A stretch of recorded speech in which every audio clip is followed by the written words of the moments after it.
Hoje eu quero falar especificamente sobre a fala infeliz do presidente Lula de que os ministros do STF não deveriam ter voto transparente, que as pessoas não deveriam saber como vota cada ministro, e aí tentou explicar ali a questão que envolveria a segurança dos ministros. E aí, antes de trazer a fala do presidente Lula, eu queria lembrar que figuras públicas que se expõem à atividade política ou atividade jurídica, enfim, atividade pública, sabem do risco que correm. Por isso que o Estado oferece uma estrutura para proteger elas. Elas estão ali, inclusive, para representar o povo. E no caso, presidente, do STF, que é o Poder Judiciário, ainda tem um agravante. Porque diferente do Poder Legislativo, que o povo quem escolhe os seus representantes, diferente do Poder Executivo, que o povo escolhe os seus representantes, o Poder Judiciário ele não é escolhido pelo povo. Ele é escolhido pelo chefe do Executivo, no caso do STF, e ele está lá em tese representando os interesses do povo. Então, é de suma importância que em uma democracia, uma coisa governada pelo povo, né, e uma república, uma coisa pública, se tenha sim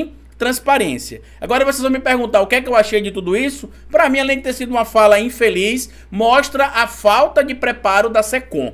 Eu não tenho problema pessoal nenhum com o ministro Paulo Pimenta, mas lamentavelmente os erros amadores e infantis que se repetem são culpa única e exclusivamente do chefe da pasta. A gente não consegue comunicação com o ministro, eles só entram em contato com a gente, quando eu falo eles, figuras ligadas ao governo, só entram em contato com a mídia alternativa quando quer passar alguma informação que espalha para toda a mídia, né? E aí a gente acaba entrando também quando é uma notícia muito importante e que eles querem divulgar para toda a mídia em massa. Aí a gente passa a fazer parte da mídia em massa também. Com exceção disso, a gente não recebe nada, salvo aqueles grupos que a gente já faz parte há um certo tempo de comunicação, como o grupo, por exemplo, de comunicação que envolve a vida do presidente da República, o grupo de comunicação do Ministério dos Direitos Humanos, que é um exemplo, né, que é dirigido ali pelo ministro Silvio Almeida. O resto é só, a gente só é acionado quando a notícia precisa ser divulgada massivamente, aí manda para todos os meios de comunicação tradicional e depois mandam pra gente. E eu volto a dizer, eu não quero privilégio, assim como nenhum outro meio de comunicação da esquerda, pelo menos sério, quer nenhum tipo de privilégio. O que a gente quer é que vocês ao menos aprendam a fazer o básico.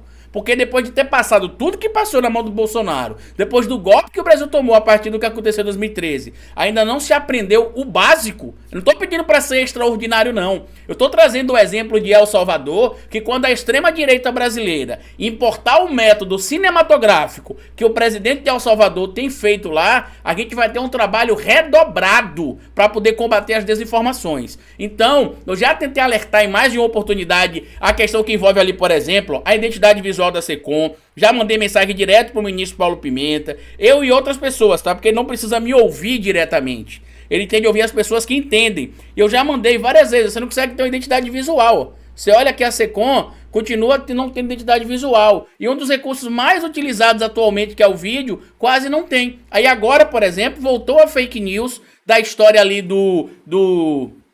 da Shopee e tudo mais, que o governo criou um imposto e que o pobre vai passar dificuldade graças a esses impostos. Não tem uma ação da SECOM pra proibir isso, né? Ou pra desconstruir, né? Não proibir, né? Que não seria a palavra correta, mas pra desconstruir isso. Não acontece nada, não tem uma divulgação massiva de dados bem feitos do governo, utilizam apenas ali os meios de comunicação tradicional. Quando você vai ver, por exemplo, a divulgação ali de feitos do governo, é só feito os meios de comunicação tradicional, como se não tivesse redes sociais, como se eles não fizessem, não tivesse feito o dever de casa para entender como é que se pode divulgar isso nas redes sociais também massivamente, não atendem agendas para entrevista, a gente manda denúncias, são ignoradas. Então assim, o que está acontecendo, na minha opinião, hoje com erros de comunicação do governo Lula é de responsabilidade do ministro Paulo Pimenta. Volto a dizer, e espero inclusive, pelo respeito que o Pimenta sabe que eu tenho por ele, o ministro Pimenta, que ele leve pro lado profissional, porque essa crítica não é pessoal, ministro. Essa crítica é uma crítica profissional. Eu já fiz várias críticas no privado, mas lamentavelmente essas situações que com frequência acontecem em relação ao presidente Lula têm acontecido por falta de organização dentro da SECOM, sabe por quê? O show é um grande jornalista. Quando vai ter esse tipo de conversa, se separa ali evidentemente as pautas que serão abordadas como pautas ali, digamos, gatilhos, e outros temas que poderão surgir. No caso do Zanin, era óbvio que a pauta que envolveria o Zanin iria surgir.